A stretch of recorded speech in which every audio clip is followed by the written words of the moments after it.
Jennifer, and we're here today to present Plume.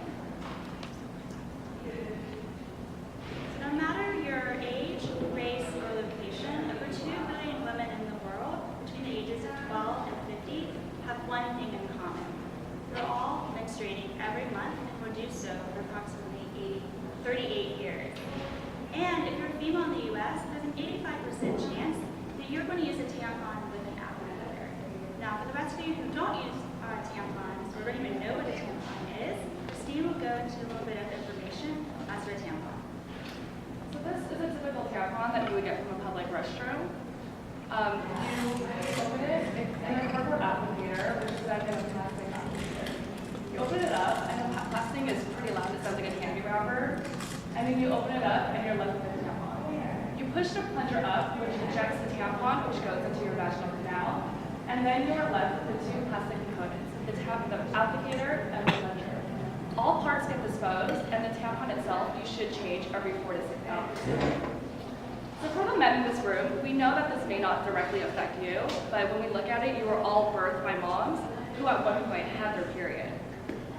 And to be honest, some of you guys were probably not even planned because your mom didn't know about the benefits of tracking her cycle and the benefits of periods in relation to her ovulation. And so there's approximately 800 million women menstruating every day. And so given that, I bet you there's a few of you in this room that are actually on their periods now. So if you're on your period, raise your hand. That was a little uncomfortable, right? But it's not surprising because as you can see, as all women menstruate, and it's a very common theme, no one is really willing to talk about it because of the taboo aspect behind it, which is a little weird given that the global feminine hygiene market is a $15 billion industry, and tampons alone make up $2.6 billion. So Jennifer, what's the problem? Well, there's actually a lot. As women are feeling a lot of pressure right now in different industries in terms of being the best professionally or best in your physical aspects and your appearances, women right now, in a recent poll by Real Simple, said that they actually have less than 90 minutes a day to themselves, which, for us is kind of surprising because it's like no wonder no one has time to think about period maintenance or the implications of tampons. Besides, how much harm can little things like this actually do? Well, actually, a lot. And if you're like us, we were all really surprised at the many health implications tampon usage actually has. So we started asking different women questions to see if they knew about tampon implications, such as, am I regular? What is my cycle? How do I know about normal? And surprisingly, the number 1 question we had was, what happens if I leave my tampon in too long?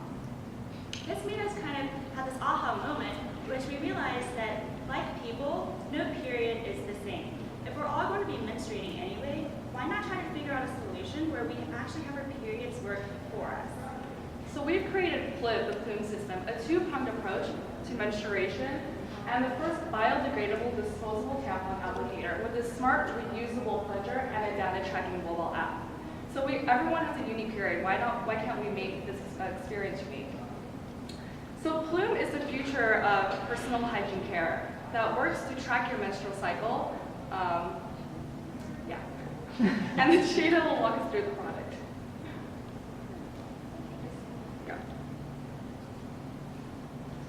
Alright, so the form and function of the Plume is designed to be sleek, stylish, and compact, similar to a product that you would find in a regular cosmetics department. It's highly ergonomic, incorporating soft and rounded features, and it's small, similar to the size of lipstick, so that it could comfortably fit in the hand of a typical woman. All right, and it incorporates a protective cap that protects the tampon. Once removed, it exposes the 2 parts of the Plume. One part is the smart reusable applicator, and the other part is the water-soluble disposable applicator, which houses the sterile tampon, and it also is large enough to cover up to 60% of the reusable portion of the tampon, of the plunger, so as to avoid any potential contamination. All right, so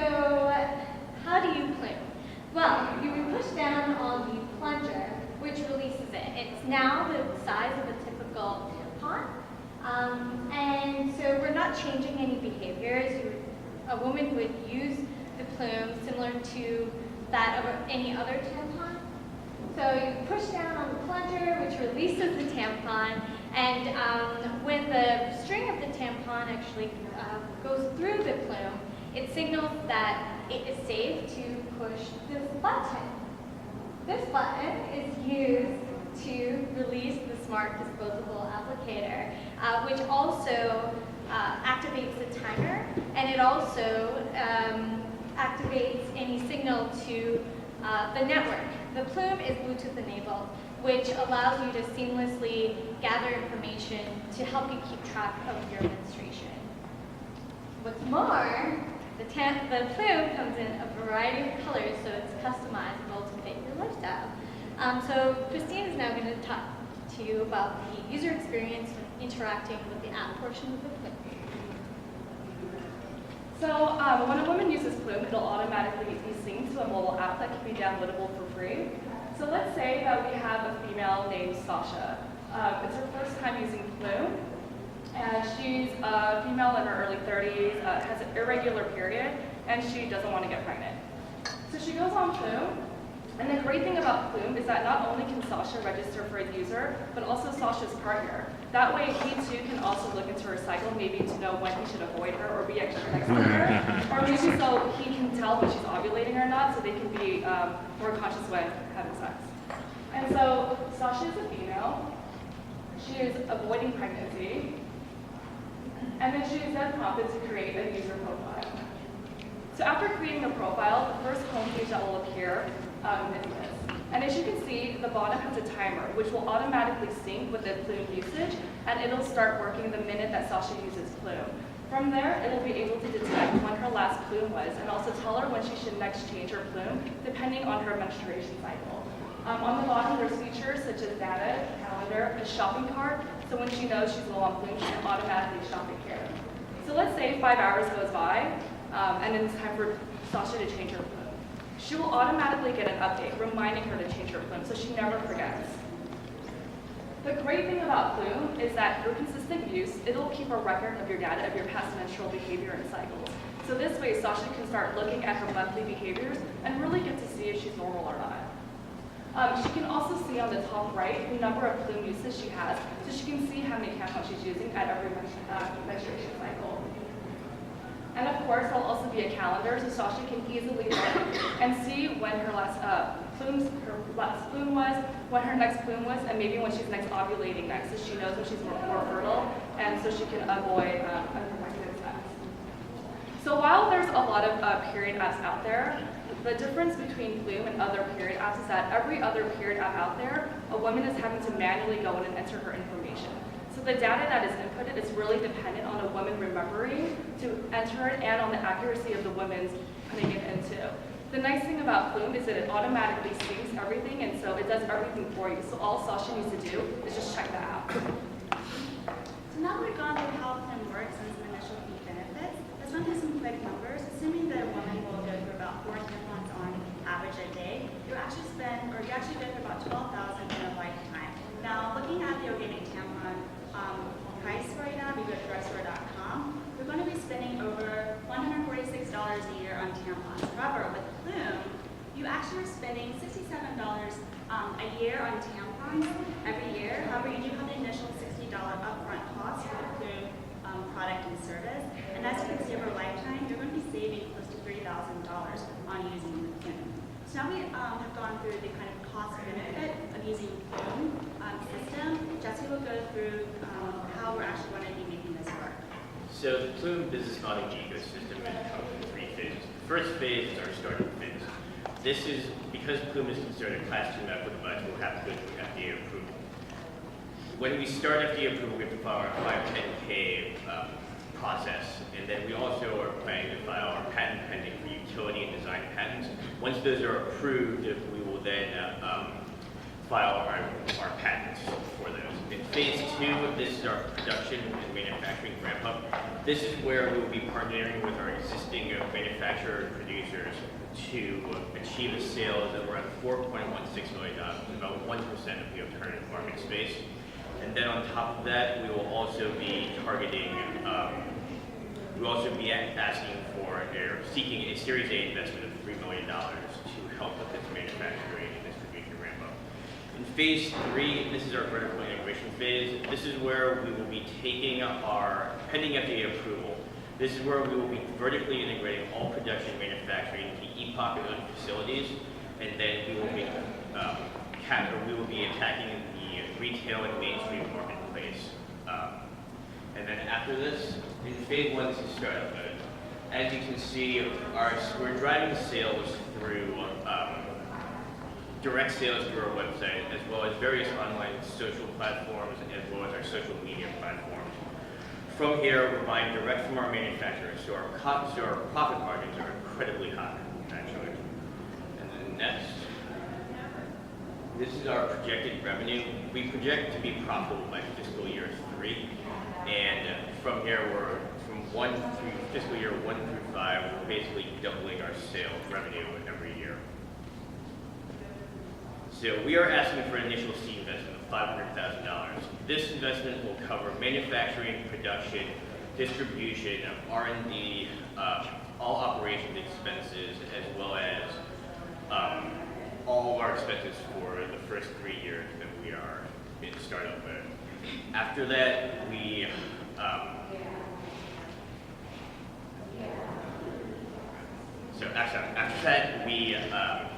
this will also cover our expense of hiring our web developer for fiscal year 2. So, with advancements in technology, biometrics, data, and sensors, we see this huge growth opportunity, and Plume is just the beginning of where we see our products and services and further development going into. And our greater mission and vision for the Plume services and EPOC is to actually start to place women at the forefront of the evolution of medical device industry that matches with technology, as preventative health care that's at the click of your phone is the key of the future of all preventative health. Thank you.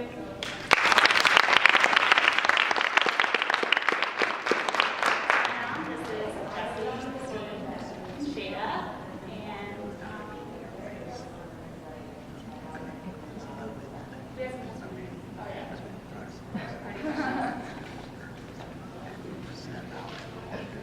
Great job, guys. A couple comments. I think you take a little bit too long to get to what the product is. And, I don't think we need to say exactly what it is, but I think there's something about, like, what is the opportunity, which is, like, you had this line, making periods work for us. And I think that's sort of the opportunity. It's like you're going to take this thing that's kind of seen today as like a waste byproduct, like waste from the body and stuff goes into the trash cans and all that, and you're going to turn that into an opportunity. You're going to like make that a more informational, educational, women take control of their bodies kind of thing. And I think you need to maybe put that a little further forward in the presentation. And I think we have a lot of good market data at the beginning. It's just a matter of finding a spot for this sort of introducing the product at a high level, the opportunity at a high level. You want to add? Yeah, I'm going to disagree a little bit. And what worries me about your presentation is I tracked 5 or 6 different value props that you bring forward over the course of this, which is, to me, is a little complicated. And you kind of meander through them in the setup. So there's this value prop about reusability and waste elimination. There's a value prop around birth control. There's a value prop around data tracking. There's a value prop around improving your sex life, sort of obliquely. There might have been some other ones, and to me, it just seemed really complicated, and it was hard for me to connect that constellation of value props to this particular product. I mean, it seemed like that's almost another value prop that the way to deliver on all those other things easily is to have this special thing with this special applicator. And then you sort of allude to this constellation of period apps that maybe deliver some of this stuff, right? But your only reputation of them is, oh, you have to remember to take out your phone, that most people have with them 24 hours a day anyhow. So, I mean, I think you have to connect that a little better. No, I think that's why the high level value proposition. Okay. And I think everything rolls up into that. Mhm. And those are all things. Yeah, those are all features, exactly. Right. So you got to establish that high level value prop. You establish the need, you establish the value proposition, and then you go into these. But it's sort of, This the features in a more organized. but why does this particular thing deliver, you know, because you can imagine a hierarchy from a pure software solution, it's just an app, right? It's kind of boring, but it delivers a lot of the value. I mean, you can imagine just having, you know, a little button you push without having the rest of the apparatus, and that little button you push that starts the app timer wouldn't need any FDA approval, I'm pretty sure. You know, and then you get to this next level that gets you to this multi-year approval cycle and, you know, years to revenue. And so it's sort of hard to connect why you want to take the hard road, you know, to deliver on, you know, to deliver, you know, I think you can deliver 4 out of the 5 features without doing it the hard way.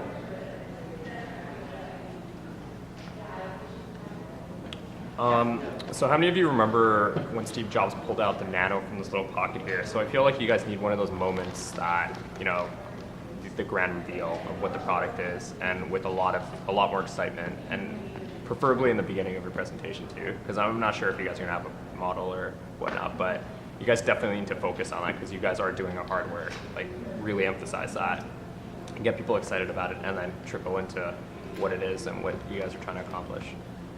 Yeah. The other thing I would just say is, talking about a 38-year lifetime cost, you know, sort of making a financial argument around that, tough one to really absorb. I think that it's easier to say that there's a 12 or 18-month payback, you know, on this initial cost, you know, rather than to argue that I'm going to save thousands of dollars over 38 years. That's a tough one to absorb. And just to add to that, I think you guys have a lot of content, and I would be really cognizant on what you actually want to share to excite people, because you don't want people to deter away from your presentation because, you know, they start losing out on what you're trying to say. So just emphasize on the core of your product and what it is, and yeah. A question in terms of like the brand itself, because it sounded like you were calling the device and the tampon a Plume. And so are you kind of like trying to take over the whole space? So like Plume is more this almost activity, or is like Plume the device and there's still tampons? Because also in your diagram, like now the tampon has like a little tag at the very end. So are you also going into tampons themselves? 'Cause I remember like last time it was like you can kind of like inject OB or like anything you want into this. So are you now also making tampons, or are you making the device and then you load in your own tampons? I think you guys did a really good job of laying out the milestone. So it's sort of like what everybody should be really paying attention to, like how they said, we're going to do this, we're going to do this, and we're going to need this money here and this money here. I mean, you did a good job relatively to what we've seen so far. But there needs to be a lot of work in that. I mean, in terms of the presentation of it, you need to, instead of show me 3 bar charts and then say phase 1, phase 2, phase 3, put the bullet points of what are those micro milestones, not micro milestones, but sub milestones under those major milestones, right? You put them on the slide, because that slide is just wasted up there, right, with those 3 bar charts on it. And that goes through like that whole section of milestones. That's really critical, and you guys actually know a lot about how you're going to like get this product to market, which is impressive. And you need to, you know, then take advantage of this 12 by 10 foot piece of real estate to accentuate what you know, right? And then one little nit about the revenue curve, there should be a cost curve. You're talking about like your profitability curve. Really put up too many lines on there, but You get a sub two, one's cost and one's revenue, right? Yeah. It's not rocket science. Well, Susan had some neat comments. Yeah. You want to? We would like to hear female perspective too. Yeah. Okay, so as the oldest female in the room, right? Possibly the oldest person in the entire room. I've been doing this for a while. So I have a couple, two comments and a question. So one comment is that people like Procter & Gamble own the feminine hygiene space. The margins on this stuff are insane. This is why we're entrapped by all of this. It would be really useful to make your case, because what you're doing is completely fascinating, right? And it's sustainable, it's got great arguments behind it. But where do you sit in terms of grabbing what portion of the multi-billion-dollar industry that represents feminine hygiene products, or tampons specifically? And as part of that, what's the, understanding your manufacturing costs? Because the Procter & Gamble's of the world have this down to a science. It's pennies on the dollar for them to pump out tampons. That's why they can put them into restrooms all over the place and say, just stick in a quarter or 50 cents and you can get a tampon back. We actually had a slide of kind of the top 3 competitors and then also the alternative space, because we are going to be tackling that first. And we felt that it was just going to be too long to study with that, but that means we had that. Yeah. Well, but it supports the argument about how much money you expect to make, right? It just leaves the question. So that was one comment. The second comment is that not all women have male partners, and their partners may still experience the hell of women having their periods. So be careful of referencing him or male partners to the exclusion of other kinds of partners. And then the third is, you guys mentioned a whole lot of health concerns. Am I the only one in the room that has some qualms about putting something into my vagina that's, there's a lot of talk about damage from these things, right? Radio waves and magnetic frequencies on the body. Do I really want to think about it, do you really want to be sticking the equivalent or a small equivalent of your cell phone into your vagina every month? No. So did I miss the technology part? Which is a con. It's the releases. The radius and the applicator. The applicator still goes in. It's into the plunger, yeah, the applicator just goes one. But the applicator still goes in. Well, the applicator is the same as any other tampon applicator. The reusable plunger is what tracks and syncs that data. The plunger is still going in, right? No, it's not. No. It's not. Plunger Okay. never touches anything to the ground that's inside. It gets really close.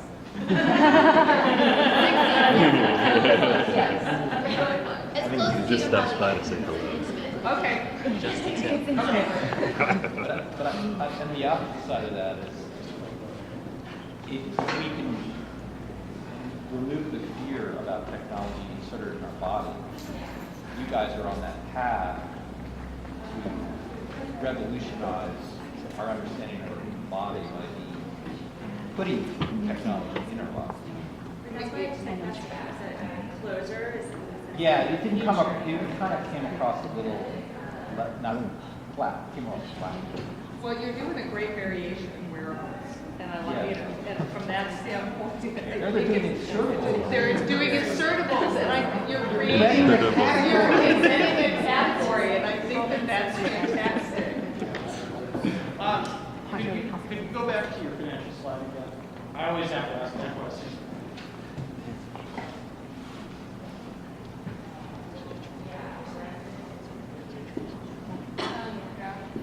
Selena Gomez is a little bit distracting from that.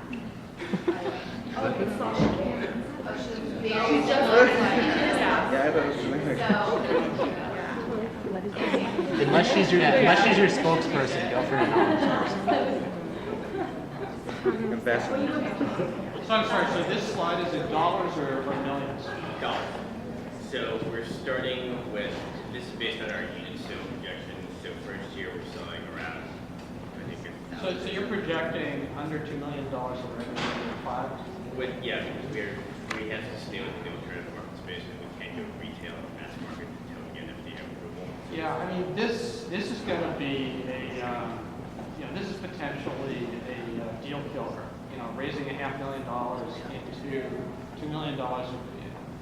I don't even know if that's all your raise or if that's just a down payment. No, that's our seed investment event, but that gets us to the first 3 years, and after year 2. So raising $500,000 into $400,000, $400,000 revenue in year 3 is going to be a tough one. So somewhere you got to tell the story. I mean, to Susan's point, this is a huge market. You got to tell us how this turns into a big market, not a little market. So I forgot to mention that we're looking at potential licensing. I'm sorry. We're looking at potential licensing and experience. Yeah. Did you capture like finances from the app too? Because then another feature that we thought was that, because this revenue stream is just from the product itself, but then we thought like once the app maybe gets further developed, then women will be able to buy it to upgrade it so that they can maybe get access to more data that maybe they're Okay, just work on this because I think what Susan was alluding to is this is a huge market. This looks like 0.00001% of a huge market, and that's kind of unexciting. So, tell us how it's bigger. From an audience perspective, like you guys are, what you're saying is periods are happening, like this is a better way to deal with them. Like women have them 38 years, like we're, this is what we're dealing with. But you kind of came off in the beginning and your entire attitude was like, periods, we're suffering, done. Like just sort of maybe lighten it up a little bit. You want to stay? Yeah, that was. I think that's pretty good. Because it just sets up like a, wow, I'm balanced. Geez, I didn't know that. And I'm a little like, wow, how are you going to deal with that? Oh my God. You going to have hard models? Sorry? Yes? Oh, good. Thanks. Sorry? Hard Or you have models. a model. Oh, yes. Yeah, okay, good. A few of them, Yeah. colors, everything. That'd be great. I think you've done I think the industrial design has actually improved a ton. So, love to see it. And Christine, when you did last time, you had a tampon and you pulled it apart and you were really dramatic about it and it was so obvious that there was so much waste. I think that was a little more impactful than the video. Yeah. Do it again. And the sound of the video is Do it again. Yeah. This is your display? Yeah, we did Okay. packaging, throw it up on shelves, and merchandise. I think you need to bring the human element, the woman in control. It's Put gotta be people in there. visible. Selena Gomez. Okay, guys. Thank you very much. Hey, let's take a 10-minute break.